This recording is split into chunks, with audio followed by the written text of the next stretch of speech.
Actually, they faced off each other in the tiebreaker yesterday, and StanCifka got a 3-0, but Kolento was still able to go in. But now they're back in a position where they're going to eliminate each other, and Kolento wants to go in. I mean, we talked about this, but this is live from Kiev. It's his hometown. Well, not hometown, but home country at least. So yeah, you always want to win on your home soil, you know. Yeah. Give it to the fans. He has a lot of fans here, actually. A lot of people want to take photos with him and meet him. So to please the crowd, you know, you need to win. And Kolento actually beat StanCifka 3-2 on the first day. It was the last match of the first day in the round robin. And then Kolento lost 0-3 to StanCifka during the tiebreaker. So these guys are kind of 1-all. They've played it a lot, so they know each other's decks pretty much by heart at this point. And StanCifka, I mean, he got a very convincing victory in the tiebreaker with a 3-0. But, you know, repeating that, I mean, it's not something you can consistently get, especially against a player of the caliber of Kolento, who's been around for a while. He knows, when he's got perfect information about your deck, it's a lot easier to play around it. We're just going to have to hope that StanCifka is able to pilot his decks as well as he did last time, and also maybe dodge some of the very big power cards that Kolento has. One thing that's curious for me is if Kolento will ban something different. After losing 3-0 to StanCifka, does he feel maybe he can handle this Freeze Mage hybrid that StanCifka has brought? Because it's not your typical Freeze Mage. It's running duplicates, it's running Sludge Belchers, it's running Heal Bots. So he may feel he can handle that. Otherwise, you might have to just ban the Mage again, like everyone's been doing since StanCifka revealed the deck in his first game. Everyone's like, right, we don't want to play that deck. StanCifka will just go with his general game plan, I think. Ban the Hunter, go forward from there. Yeah, I think overall the Mage has, it's got a very big advantage over something like Secret Paladin. The Zoo is definitely something you can farm in the current metagame. It's got enough defensive potential to hold out against a Hunter, definitely. So I don't think overall Stan's choice of bringing the Mage was a bad one. In fact, it may be too good to the point where everybody wants to get it out of the way. However, his handlock, we've talked about this. It's a deck that's very difficult to play, and it's also sometimes very volatile. And Kolento's got, a Hunter. It's going to get bad. And maybe then it will, maybe make the matchup a lot easier for Stan. When we were talking about the metagames, because the metagame has evolved from this format itself with the ban. Before handlock was good, we had slower decks, Patron, Druid. It can handle those. But now in a metagame where there's lots of aggressive decks, this handlock has really been struggling. It's been StanCifka's weakest deck, I think. Not because he played it poorly, but it's just fallen short. It's not finding to sustain it needs to be able to deal with these super aggressive Paladin decks, Mage decks, and Hunter decks, which is the three classes which are the most popular in this format so far. We've got Paladin, Secret Paladin, mid-range or aggro variants, the Hybrid Hunter and the Face Hunter from Kolento, and then we have the Tempo Mage, which has a few variations. Right. Well, luckily for him, at least, Kolento has the Patron Warrior, and that was StanCifka's golden ticket, I think, to the finals. If he ever got there, he thought to himself, I'm going to let that deck pass. I don't really mind playing against it. In fact, my lineup is basically made to beat the deck. So he's got the Handlock, which is known to be a good matchup, even though it does lose once in a while, of course. Warrior, the control variant, will also have the advantage over Patron, and so does Druid. So StanCifka's well equipped to handle the Patron from Kolento, but it doesn't always work out that way. I mean, that Patron's got a big crosshair on it, and StanCifka is going to be hoping he queues into that as soon as possible and just get those wins. When he loses to that Patron Warrior, and if he loses, it becomes a lot tougher for him to win the series. But if he can just hold off that Patron Warrior, that will be the key to his victory. Kolento, on the other hand, is just going to play his decks and hopefully just smash them all. Yeah, I mean, make sure your Patron gets a win, then play the rest. Everything's going to go fine. He's playing the Secret Paladin to start off the match, and StanCifka's got his Druid. I mean, he already got the Wild Growth, the Aspirant. He's on the coin. The Harrison Jones to answer something like a Muster for Battle while giving you card draw. Be careful. Divine Favors around. That's something you also want to be very cautious with. Otherwise, I feel like StanCifka's hand is looking pretty solid. Oh, that's pretty amazing, actually. He's got everything. He's got ramp, he's got weapon removal, he's got creature removal. He's got everything he needs to stabilize against someone like an aggressive Paladin deck. On the other hand, Kolento does find a shielded minibot, a very important minion on turn 2, and of course, Muster for Battle on turn 3 can really swing the board in your favor. Swipe is something StanCifka will want to see in the upcoming draws, and Harrison Jones might be the card that helps him find that. Yeah, Coghammer gets dealt with, the Muster for Battle gets dealt with, you can remove a True Starter champion. We know Kolento is running at least a single copy of Divine Favor, which if StanCifka doesn't empty his hand fast enough, that could really just backfire. We've seen that happen recently. Yesterday there was a match where somebody just got double Divine Favor against a Druid who played Ancients of Lore. I believe Orange was the one with the Ancients, and Dog just abused that. Yeah, Divine Favor is super powerful against decks that have a lot of card draw, like Druid, like Handlock, 2 decks that StanCifka is running. So the Aspirant comes down, Swipe finds its way to his hand. That's going to be super useful in the upcoming turn, especially when this Must of a Battle comes. The secret down is Avenge, if I believe. It is Avenge, but StanCifka is going to be worried about Redemption. So I'm not going to use my hero power ever to pop the shield and try, because if I do that, then I'm going to get very severely punished. It would be good in the case of a Noble Sacrifice, because you could kill it immediately with your hero power, but you would still be exposed to Muster and the mini-bot killing your 2-3. So overall, the play that he took was definitely a safe one, and with the Swipe pickup, he puts himself in a really good spot. Aspirant did its job then, holding him off long enough to be able to pop that Wild Growth, and now he has a beautiful turn 4 play there with the Swipe, being able to clear up all the minions, not even activating the Avenge. I mean, the Swipe into Harrison Jones, that gives him, it should be 2 cards from the Last Justice. I assume Kolento will be using up the durability on this thing for now. Unfortunately, he's going to be running into a little bit of a pickle here with the Shredder. That's such a good draw for Kolento there, finding the Shredder on the top. He would have had shielding about hero power, which was not too bad as well, because it can activate Avenge. Do you think we're going to see a Harrison here? Or are we going to see Innovate Ancient of Lore? I was going to say, Innovate Ancient of Lore does look very appealing. I mean, StanCifka knows it's not Repentance, because he would have had his Aspirant brought down to 1 health, so he's got information. He could play the Ancient of Lore. Harrison Jones gets traded in by the Shredder, right? Yeah. And you draw 2 cards from removing the weapon. You play Ancient of Lore, the weapon in the Shredder trades into the Ancient of Lore as well, but you don't use the Harrison effect, so we could save that for later. So there's a potential of just playing Ancient of Lore here. You get 2 cards anyway. You force him to maybe tank 5 damage to the face, but it looks like he believes Harrison Jones is the right way here. Saving that Innovate for something a little bit later. I don't disagree. I mean, what I like about that play, of course, is it forces Kolento to get rid of his Shredder himself, which means there's not going to be any Redemption shenanigans ever. The Avenge will not trigger when you dictate it, and you can also use your Keeper of the Grove to silence off the buff later on. So StanCifka here is basically forcing off the trade for Kolento, and by doing this, he's actually putting himself in a position where he can use the Ancient of Lore on the following turn if he wants to, emptying his hand as well for the Divine Favor. Drawing more cards as well, setting up for that Forest Sun. Kolento is very secret clogged here. Double Noble Sacrifice. You don't want both of them. One of them's not too bad. Redemption as well. Shielded Minibot. He might be able to empty his hand with a few secrets here, but he's going to have to be...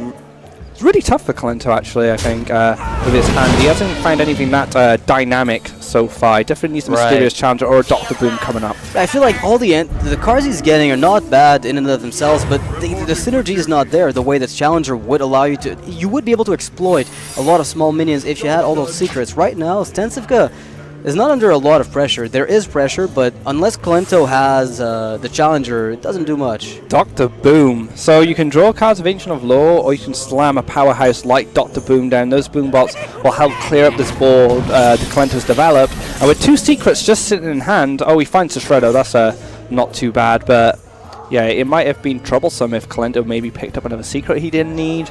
I mean, yeah, that's definitely true. What's really worrisome, I guess, if you're in Kolento's shoes is, well, I mean, even if I deal with this Dr. Boom, the 1/1s can just clear up my board. He was speaking about that in the interview. You know, the Boom bots can on their own just wipe the board, and that's enough to turn the game around. StanCifka doesn't need any more than what he's already got. He's having to play around stuff that's not there yet, but with the Boom bots, he can trigger the Noble Sacrifice, trigger the Redemption, trigger the Avenge, use Keeper of the Grove to silence off the buff. That goes on the Shredder or the mini bot.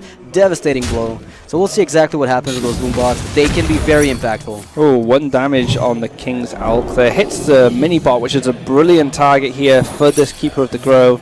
Redemption comes back up a 2-1. Not what you want to find with a Redemption, especially when you got stuff like Shredder and the Shielded mini bot, which could be targeted. But unfortunately, that boom bot did a lot of work. Look what it did on its own. So if you look at the Keeper of the Grove here, silencing of the, either the Shredder or the mini bot. I assume the mini bot will be the target. You can trade away the boom bot into the Elec, see where things go, use the Dr. Boom afterwards to trade into whatever's left. I think StanCifka is in an amazing spot. He still has a hero power as well to clear up one of the 2-1s. Probably, nope, not that 2-1, he's down. Maybe the 1-1 now.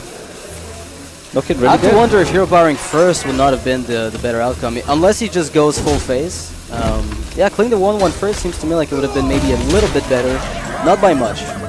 Slight misplay, but nothing major. Again, Kolento finding these secrets. They are just not helpful at all.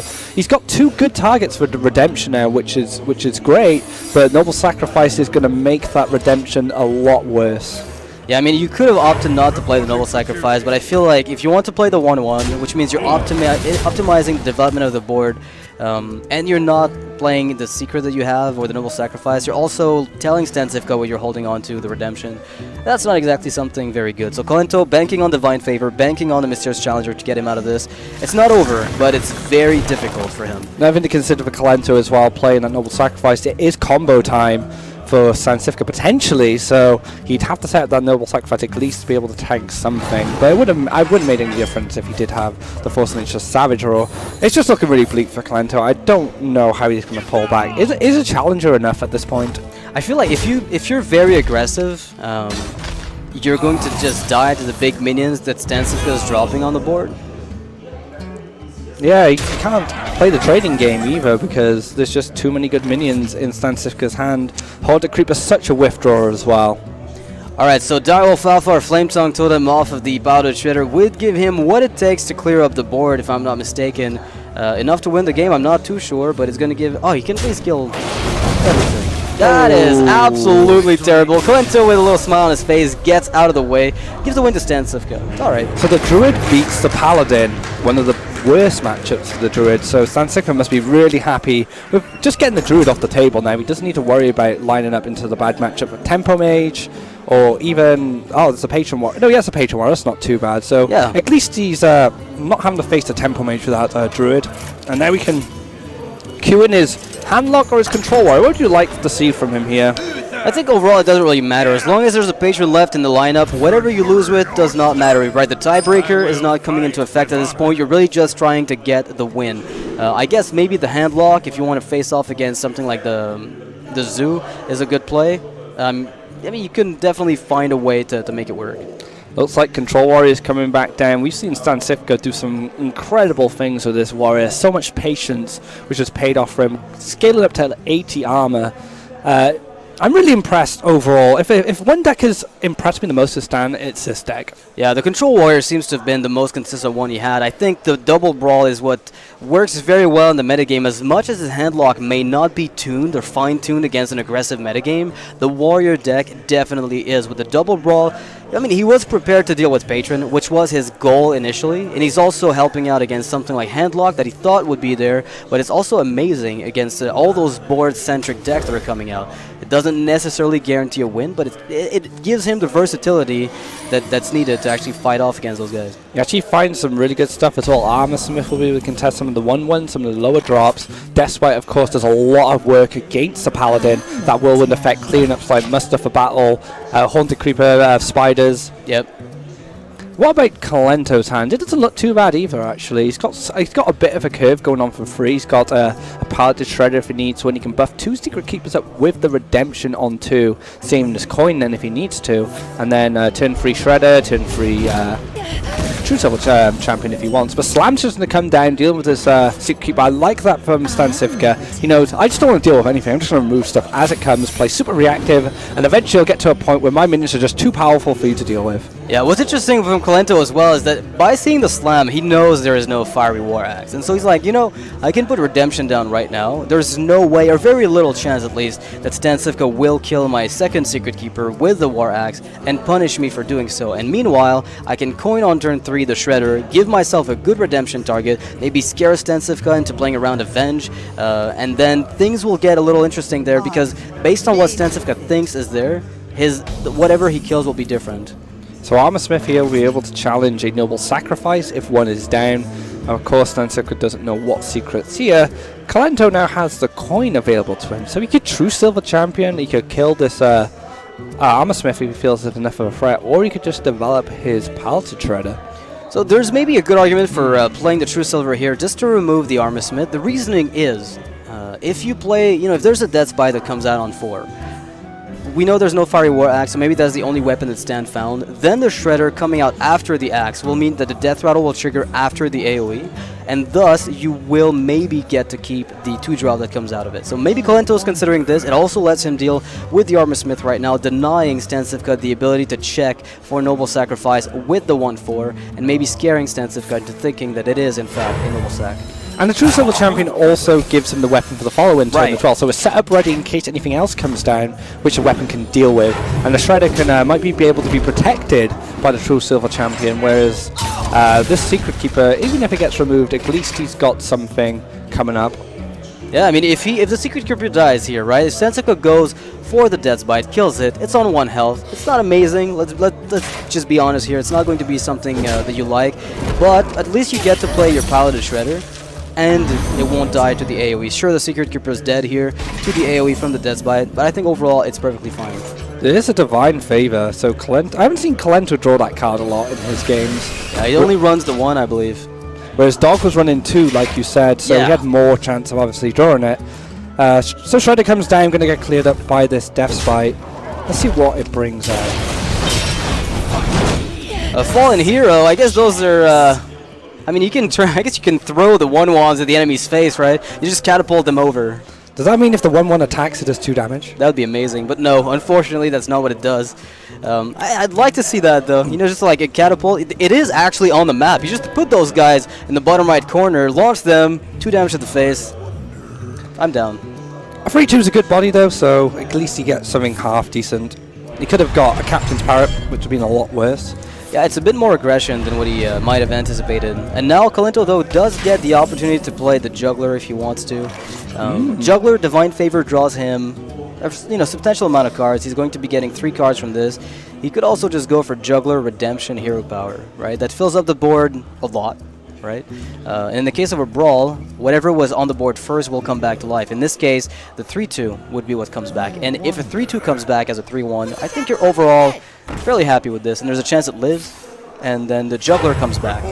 Yeah, I like this. I prefer this over the Divine Favor simply because if you do bait out the Brawl, you get a bit of insurance off it, but not only that, the Divine Favor might find some more value and find some more cards as StanCifka digs deeper into his deck. Harrison Jones. Wow, alright. Unfortunately, I think StanCifka would get a little bit of a tempo loss from doing so, but if he's playing a little bit greedy, which maybe he will want to do, that's maybe just perfect because you play the Harrison Jones now. Maybe Kolento overextends with a Mysterious Challenger, giving your Brawl even more value. So we'll have to see. Shield Maiden could be an option if he feels like he's under threat. He gets a 5-5, he gets some health back. Maybe just even a Death's Bite here. Just clear up the Knife Juggler. You'll be able to clear up the 1-1 and the dude. But of course, Redemption is down. So he'll get the Knife Juggler back and there'll be more pressure on his life going in the future turn. But it will be cleared up with a Death Bite in the following turn. So there's a lot to analyze. What's good about the Death Bite is that you can weave in 2 more hero powers because you can use it now and then on the following turn with a Brawl, or maybe with a Harrison Jones you can do that. I wonder if he's going to opt for the Execute or if he's just going to wait for the AoE from Death Bite to take care of this guy. I think he can be patient. I think he is. With Shield Maiden, he gets 5 health back and a 5-5 body soon. Ooh, Muster not really going to do a lot it's here. a lot of damage though, right? You go for Muster for battle after using your Choose Over Champion. Oh man, StanCifka's going to have a field day if that happens though. Kolento not liking this, I don't think. I don't think you should go for Muster as much as the damage actually, it is. I actually don't mind it too much. It's alright, but it's not top tier play. Divine Favor. Argent Squire, Avenger. Wow, that's surprisingly good actually. Because when these minions die to the Death's Bite, Avenge are going to proc on the the Argent Squire, sorry, because it's going to stay alive. Divine Shield is going to protect it. Interesting. Now StanCifka has to be pulling the trigger, I think, on that Brawl, because he's getting the ability to armor on the back of it. He's going to have to check for what's on the board. I mean, the Death's Bite acts as a Brawl in this case, because it kills everything besides maybe 1 minion, the one that gets avenged, in this case the 1-1. There's really no way for him to kill it. The Belcher does stop it though. Yeah, the Belcher will hold it back at least a little while. Oh, that's right. Event triggers first. Oh, right. I forgot about that. That's exactly true. The Death Rattle would trigger before... I mean, the Secret kind of halts the Death Rattle and then goes back to play it. StanCifka will abuse the Execute and kill the 1-1 with it. Buffed up 1-1 is worth executing. Oh yeah, for sure. So he executes that, leaves the 1-1 on board, removes the weapon as well. He's just seen Divine Favor, so he's not worried about that anymore. And if he'd gone for the Belcher, having the True Silver kind of sitting around as well was just too much of a threat. Belcher wouldn't have had much value. At least here, although he's on 13 health, not a lot of burst generally comes from a Paladin unless it's Blessing of Kings. But the boom's going to come down right now. Not too bad for Stan, since he does have the Big Game Hunter, and it is turn 8, so he could potentially even Big Game Hunter Sludge Belcher as well. I think StanCifka's got multiple avenues of play here. I mean, we're talking about the Brawl. It's one thing that he still hasn't played, understandably. So he's going to remove a Boombot, take 3 damage in the process. Not a great outcome, but he's safe. He's got the BGH, he's got the Belcher, he keeps the board, and Kolento is going to have to go through this in order to punch through for the lethal damage later on. So Blessing of Kings is a good answer to this Belcher. Yeah, with Muster for Battle, you can use the other 1-1 to finish off the Slime, and maybe the Boombot will kill whatever's left on the board. I mean, maybe the 5-3, maybe the 4-2, or go face. That also works. But that Execute does line up very nicely to the damage minion from the Blessing of Kings. Reporting for duty. Alright, so he checks on the 5-5, the 1-1 making it into the 5-5, because the Boombot, you want it to die, right? You want it to hit one of these other targets. If you hit this first as well, which is nice sequencing, making sure that Boombot doesn't hit the Slime. It doesn't hit anything. Well, it takes a bit of 6 though. I mean, I think right now Kolento would have rather had the 5-3 Harrison Jones or the BGH be killed by the Boombot, but ultimately, he's kind of okay here. StanCifka, he does have answers, however, he's able to go through the Noble Sacrifice if he wants to. He's got the ability to Shield Slam and Execute if things go very, very wrong. He's going to have to check for Noble Sac with a 5-3 first. Jessica is a good pickup for the future, if there is a future in store for him. I mean, he's quite low, but looks like he's got one though. On 10 though, he can armor up Jessica and then armor up again, and then that hero power is going to be very devastating to Kolento, because he'll probably be able to out-heal a lot of the damage input coming from the Paladin. I mean, I think StanCifka's in a brilliant spot right now. He can use the Justicar, he can armor up for 4, Shield Slam the 5-2. He's got all the board in the world. Kolento has to find a Consecration to handle this very nicely. Other than that, though, Kolento maybe pushes face for, maximum damage output. He's got 3 on board. He needs to find a hell of a lot more. And again, the Haunted Creeper finds its way to his hand at a time that he doesn't need it. He definitely needs the Mysterious Challenger. Dr. Boom's already been dealt with. Have we seen Tyrion from Kolento? I don't think I've seen the card yet. He seems to be playing maybe a bit of a faster version. I mean, it would be weird not to have it, but I guess you can build a deck in many different ways. Can Kolento find enough damage to punch through 4 armor per turn while dealing with all the threat StanCifka I don't think so. That's a lot of armor. I mean, that's 4 armor a turn. That's a Shredder hit mitigated every single time. And as long as you can remove your stuff, you're never going through. Time and time again, StanCifka in this tournament has managed to find that Justica and managed to basically hold out and stop the game, stop his opponent in their tracks from actually killing him. I think the Justicar True Heart is the single best card that's ever been printed in favor of StanCifka. And now look at that brawl! He gets a board filled up with 1-1s. He can pop the Creeper here, brawl, and then a 1-1 will show up, War Axe, armor up. Yeah, and here he could armor up all day, every day, and probably get away with it. The only thing that could go awfully wrong is some kind of Tyrion play, and it would, in fact, be a big problem. But other than that, he's well on his way to stabilize. Kolento, if he finds a Mysterious Challenger, the best he does, in this case, is there's no removal, and you're able to actually keep it alive. The problem is, though, if he does find a Mysterious Challenger, Shield Slam will be able to take it out, Weapon will be able to hit it after, and then Shield Maiden heals him back up. Yeah, it mitigates the damage that a Challenger deals, which means StanCifka is again in a very good position. I'm wondering what Kolento could have in his deck left that's going to, propel him forward even further. I think you need to clear this up for sure. I mean, removing the minions, I think you should clear it, because in case of just Blessing the Kings, I mean, I know you can Shield Slam it, but you've got the War Axe, you might as well use it. I feel I understand where he's going from. Like, if I have to deal with a Challenger, maybe I'm going to need 2 of my weapon charges right now. I don't think the 1-1 is that big of a threat. But we've seen what 1-1s do when they start to mass up.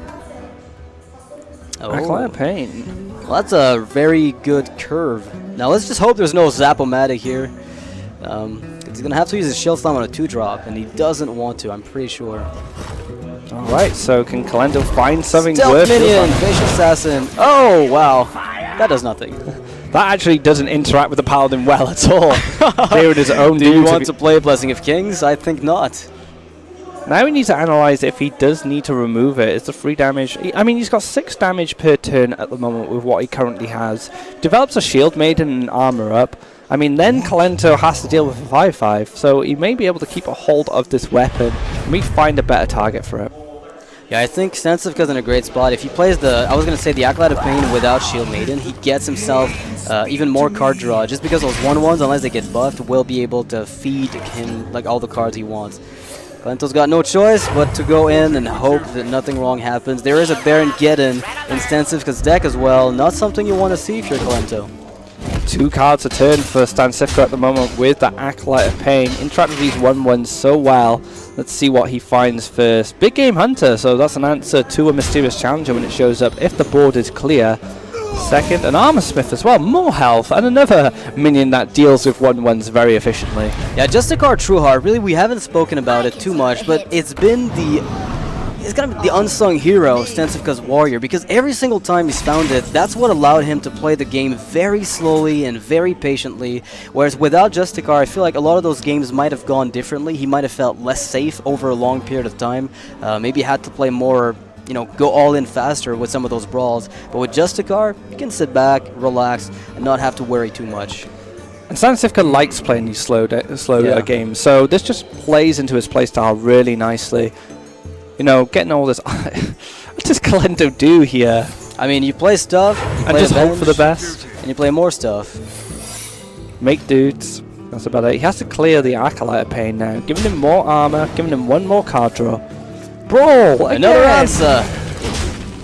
Answers for days. I sense the soul in search of answers. 6 health. That's how much health he had before this armor nonsense started happening. Nonsense is the right word. Dr. Boom, what a good pickup for him. Eventually come down. Axe is going to be able to clear up that nice unless it hits that guy. Perfect outcome here for Kolento, but still. Trade the 5/5 in. It still doesn't mean he's any far ahead. It's the best outcome, but it's still not changing the bigger picture of this game so far. Actually, he doesn't need to, does he? He's got so much health now. He can just put pressure up. Yeah, just put pressure on himself. And StanCifka gets into these spots quite often, I find, when he plays these matches. He gets to the point where he feels so comfortable that he'll never die, and then he starts using these 5/5s, these big minions to put on aggression himself, and Repentance. This has to be a concede from Kolento. 2-0 for StanCifka so far. What is going on? He is tearing through the competition. I blame the fruit. He's got an advantage, getting all that potassium, all that brain power. Look at him. Oh, look at that. Doing Mukla pride there. He's actually Mukla. He is Mukla. Yeah. StanCif King. King of the bananas. So handlock remains for StanCifka. This could be a repeat of yesterday's game. It's looking like that. There's a patron left in Kolento's side. I mean, he may want to try out other decks, right, before he goes on the patron. But knowing Kolento, he's not the type of player that hangs on by a thread and just tries to get the best matchups first, because it doesn't matter. There's only one deck to go through. Kolento knows that it doesn't matter what I queue up here. I have to win with everything. Might as well play anything I want. If the patron, which is my worst matchup, wins, then maybe I stand a chance. Otherwise, let's get done with this and go down to the next match, which actually is no match. This is Kolento's tournament life on the line. This game could decide whether Kolento goes home with 4th place or continues his journey in this tournament. StanCifka is so close to moving on and facing potentially orange or ties. Yeah, I mean, the Emperor Thorson is a card that Kolento's got to be happy to see. I mean, it's going to be probably a long game. You still need to dodge those drakes. You need to dodge those giants, right? It's very dangerous. But StanCifka is playing a Demon Handlock variant. And Demon Handlock, sometimes, you know, you'll see Void Callers just be used as a big threat. And in this case, with Mal'Ganis being picked up right off the bat, that Void Caller is looking as good as it can get. Wow, Void Caller, such an impactful card. I mean, it swings things so heavily sometimes if you hit stuff like Mal'Ganis and Doomguard. Has the Forest as well, has a Molten Giant. You know, StanCifka has some good options, but the one thing he's missing, which is kind of a routine for his handlock at the moment, is Taunt Activators. Yeah, I mean, if Kolento gets himself a really solid... I mean, right now, I wouldn't be surprised to see... you know, Kolento just try to wait until he finds all his options to go for Thorson or play the Tempo Frothing. He's done that every single time I see him play. Play Frothing, force the Warlock to have a play that counters it, and otherwise chip away at his health until you can get a combo later on. Frothing, one Frothing is generally enough to finish off a handlock with the combo, so playing it for tempo here is good. He tells StanCifka, you need an answer now. He does have coin into Voidcaller, but that doesn't actually kill the Frothing, so Twilight Drake does bring out the Mal'Ganis though, right? That's true. But maybe Drake's just a little bit better here, because it does take out the Frothing, and he's not in any rush to get Mal'Ganis right now. Right, there's no hurry to get it. It's just a matter of how much he values it, because I mean, I guess if you get the earlier you get a Mal'Ganis, the earlier you're like, the more you're likely, I guess, to get the execute. The first execute would be kept for Mal'Ganis or used on it. If you play the Drake and the execute falls, then so be it. But Mal'Ganis sits quite healthy then. You can find a way to deal with it. So coin Drake? Probably. It trades with the Frothing, forces Kolento to have, as you said, the removal for it, and it's going to trade otherwise. He already has a Fiery War Axe equipped, so if he wants to chuck on a Death Spite to start chipping away at this Twilight Drake, he's going to lose a charge. But he does have to slam, so he can go forward from here. He gets to buff his Frothing by 1. Couldn't he just kill the Drake in any way? Not right now. Not without losing his Frothing, that's for sure. All right, I like that play. You force the Drake to trade away. StanCifka might just go for the Iron Beak Owl here, though. Yeah, Iron Beak Owl would be great. Gets to keep his Drake alive, but on 1 health, is it really worth keeping? Considering the warrior does not want to use a Whirlwind on a measly Drake just yet, I think it might be. I mean, you're taking away a Whirlwind effect. If he wants to use one of those here, then you're forcing that. Worst case scenario, Ghoul comes out before the patrons are out, before the Frothing's ready. So definitely something to consider. I'm not sure it's necessarily the best play. Maybe Voidcaller is strictly better. Yeah, I think it's something to consider. Maybe just a trade Voidcaller. You know, just. I wonder how much Owl value the Owl will find hitting a Forsen, because I have seen StanCifka struggle with dealing with Forsen sometimes. I think there was a game where multiple ticks went off with his handlock, which he just couldn't deal with. He had no answer to it. That's a great point, actually. I think the fact that no direct answer to Thorson are present in his hand might change his line of play, but no, it doesn't. He wants to keep that Drake alive. Now, to keep in mind one thing. Yes, he doesn't have an answer to Thorson in the form of a Siphon Soul or anything along those lines, but he does have an answer to Thorson in the form of these two guys, right? Assuming they live. So he's still forcing Kolento in a position of having to deal with 1 health minions and surrendering the Whirlwind effects. Unstable Ghoul actually lines up quite nicely. Right. Instead of having to use a Raw Whirlwind, which have a lot more value to Kolento. What if there's a definitive Argus, though? The owl gets buffed, it kills the Ghoul, and then the 4-1 becomes a 5-1, and you're back to square one. So the Drake lives on, right? Right, exactly. But Whirlwind's going to come down, he develops a Death Spite here. That's a very aggressive push from Kolento here, already in the game. You know, he's getting the Death Spite set up. It's kind of interesting to see how fast this game could escalate if Kolento picks up, say, a Frothing Berserker, because he already has Thorson with the War Song and the Ghoul. I bet StanCifka is a bit reassured that he has at least the Sun Fury Protector in hand. So many times he's just not had any taunt enablers, but Sun Fury Protector will definitely help out. First Giant comes down for StanCifka. He's going to say to Kolento, do you have an answer to this guy? And Death Spite alone is not going to be it. He's going to have to swing into it twice. No executes either. So if Forsen does come down, the Giant will be able to deal with it quite nicely. Yeah, I was going to say, the problem with the Giant right now is not so much that it's an 8-8, it's the fact that the moment it gets taunted up, that's the issue. You have no execute, and you have absolutely no way to power through the big taunt minion. So speaking of powering up, StanCifka takes a big bite of that banana now. I wonder how many he's got next to him, right? He's like just chugging them one after the other. He's like the healthiest gamer I've ever seen. Well, did you know that carbohydrates were the fuel of the brain for the most part? That's pretty much it. He knows the science. Yeah. Water, hydration, carbohydrates, brain Water's power. better when you just like shove it all over your face, right? Just like let it drip. And you look like an actual athlete. You know, just pouring it over his face after he wins the game. Oh, so hot, so much work done. Popping the champagne at the end of that trophy there. So Forsen's going to come down. It does hit the War Song commanders, an Unstable Ghoul, which is one of the Whirlwind effects. Kolento's all in. Yep, he's going for it. Give me that Frothing, he says, because that's what I need right now. And StanCifka's just going to say, yeah, I don't really care. So he has Molten Giant now available to him. Also, he could go for Voidcaller and the Sun Fury, because that brings out Mal'Ganis by force. But there's another Void Caller in hand, so exactly. it is a could risk be a play. 50-50, exactly. Or you could go for Drake if you just want to sprout a Giant just yet. But Giant's looking pretty tasty. Another 8-8. He didn't have an answer this turn. What's the chances he's going to draw an answer next turn? I mean, he's going to need card draw to find have multiple chances to get answers. He didn't have any card draw then, so he could just whiff and then. Maybe he's already got lethal. Maybe that's what it is. No, it's very unlikely that StanCifka looks at it that way. I don't think he assumes he's dead just yet. Shields up. Oh man, now he's got no more Taunt Giver, right? So that second Void Caller, right? And the assumption that, you know, Kolento has the Execute here, assuming he did, it would kill a Giant, then he kills the Void Caller. The other Void Caller comes out, you're done. Like, if there's a Frothing, Warsong, Execute with a Whirlwind.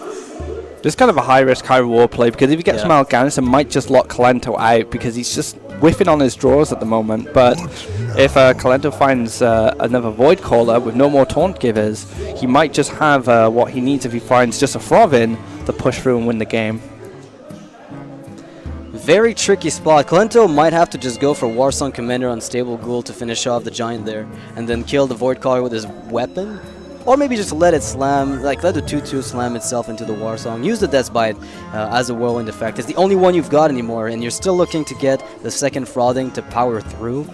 That's the only way I think that Kolento could win, is if he plays it a bit slower. He does nothing. He's playing the patient game here. I mean, Warsong Commander is an extra minion, right? When you play the AoE with Frothing. So you go Warsong, Ghoul, Frothing, and then Inner Rage, Whirlwind effect from the Ghoul, and the weapon. Frothing is the saving grace of Kolento here. So if you want to be super greedy here, and I think I quite like it, play Molten Giant with Argus on Molten Giant and Sun Fury Protector, and then you just have the Great Wall of Taunt. I love that actually. I mean, I guess there was an argument to be made for playing it defensively, like slower that is, but I don't think so. I mean, you're setting up lethal next turn. If Kolento couldn't kill you then, there's no way he's killing you now. Oh, Acolyte Pain is not going to be... He's going to need to find 2 Executes, really, to deal with these Giants and stay alive. That's it. And they're like, he's only got, you know, the Warsong, Unstable, Acolyte. He's got 2 Whirlwind effects, granted, but that's 2 Executes back-to-back that he absolutely needs to get. And with one of the Warsongs out, one of the Ghouls out, a lot of the threats on the board from StanCifka, how exactly are you supposed to continue on with aggression after that? You might live, but you still can't win. Another thing to consider as well is if he does go for the Unstable Ghoul as well, he'll have 2 mana left, so he'll only be able to play the 2 Executes if he finds them, and nothing else, that's it. And then StanCifka can go, you know what, I can do what I want now, I feel safe, I still have Mal'Ganis to come down, Thorison, Dark Bomb, a lot going on. No Mission Inventor, that's not an Execute. Still needs to find, he needs to find 2 Executes. The Ghoul could ideally do it. You play the Ghoul here, clear or the one Inner Giant. Rage even. The Ghoul lets you attack into the 8-2, then you need only 1 Execute to deal with the second Giant. You've got 2 chances to get it. That's not it just yet. He could still get it. It's not over. It's close to it, but it's not. Oh, Execute! Alright, Kolento finds an answer after all is said and done. He's still not winning this game though. StanCifka's got the aggression, he's got 5 damage on board, another 6 from Dark Bomb Hellfire, so he's actually 2 off lethal. He can Mortal Coil this guy here and see if he can find another Dark Bomb. Wait, you actually just play your second Void Caller, you attack face with everything, you Mortal Coil. Oh no, you Mortal Coil. Oh, you can't do that. If he had another Demon on board, he can buff it. That would be so good. Yeah, he's actually missing the Demon. That would have to have charge. That's so close, but not quite. Let's be honest though, if he plays Void Caller and then he either runs it in or Mortal Coils or whatever he wants to and brings Mal'Ganis down, what can Kolento do? Yeah, it's going to be very difficult. I don't foresee a world in which this Void Caller number 2 is not what seals the game, but Kolento could find something. A second Execute is going to be mandatory. If anything happens here, it's going to be... So, no matter what happens, because there's no silence in the Patron deck, Mal'Ganis is going to come out. And he's going to have an answer to that before he can even consider finishing off StanCifka. Kolento has to get No Mission Inventor into Execute, Inner Rage the Void Caller, and then execute the Mal'Ganis with a second Inner Rage, leaving him out of a lot of burst that he would have needed to actually go face. So... And that's why he needs both executes. Right. Because he needs to be able to deal with the Mal'Ganis. He only needed one the last turn, but getting both of them would have put him in a much sweeter spot. Whereas he's lining up to lose here, 3-0 to StanCifka. What's he going to do? Again, like this is the second time in a row that he will have lost 3-0 to StanCifka. Once in the tiebreaker and once in this series. I'm actually mind blown at the effectiveness of those decks from StanCifka that some people in the event have said that they weren't prepared well enough to deal with the metagame at hand. But they've lined up perfectly against Kolento, getting these really good scores against him. But against other players, you know, he's had a bit of problems. He struggled a little bit. Dog was a lot better. Oh, Battle Rage here. Can he get the execute? Doesn't find it. And Kolento chooses death. 3-0 again. Repeat of last night. StanCifka's going to be going on in the losers bracket to face either Orange or Ties, and Kolento's tournament life is over. 4th place. Goodbye, Kolento. You have been a valiant knight, but you will not stay with us. That's got to feel a little rough, you know, losing on your home, your home soil. With the fans behind you as well. They gave him a round of applause, you know, for his performance. All right, some words maybe from StanCifka here. Shake of the hands. Let's see what StanCifka has to say about this series. Thank you. Congratulations again. And yesterday you had a very long day. You played tie breaks. Does this impact on your game today?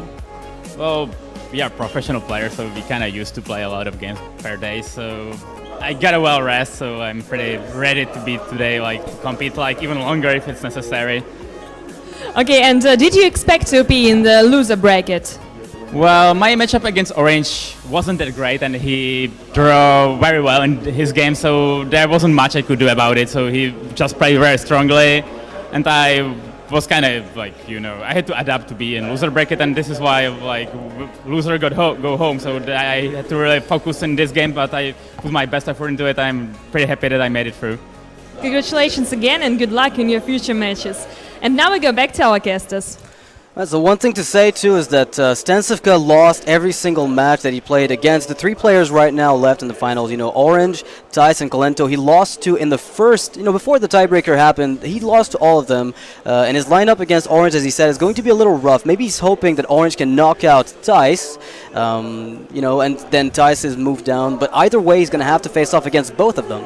I mean, he lined up a lot better against Ties because he went 3-2 against him, whereas Orange, it was a bit more of a struggle. Yeah. So, StanCifka has exercised his demons from the round robin. He's taken out Kolento. Now he has the opportunity to get Orange or Ties, whoever fall into the lower bracket. But we need to have that game first before we decide who he will be facing. Yeah, so we'll be taking a short break before we move on for that. StanCifka's got a long road ahead of him. 2 players he's going to have to face off against that have already beat him in the past. We'll see how that goes. After the break, don't go anywhere.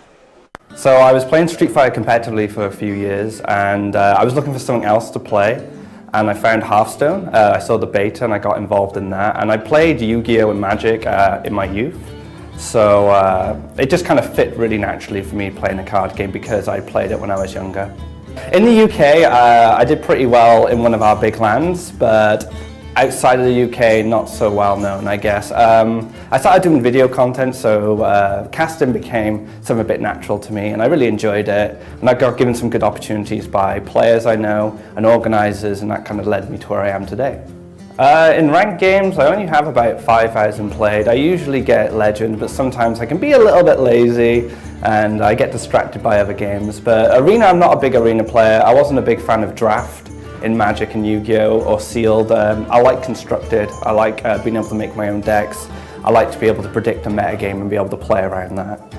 Playing at home's fine. I mean, it's comfortable, right? But going back to Street Fighter, we never had online games. We had to play with people, so I had to travel a lot when I was playing Street Fighter. So I got very involved in the communities, and I like that sense of community within the Hearthstone scene when I go to these LANs or I go to these events to cast, because I get to meet players, I get to hang out, and that was really important part of my gaming experience growing up. So it's nice that transition has happened with Hearthstone, where I wouldn't like the game as much if I sat in my room all the time just playing on my own on Skype. I like to interact with other people.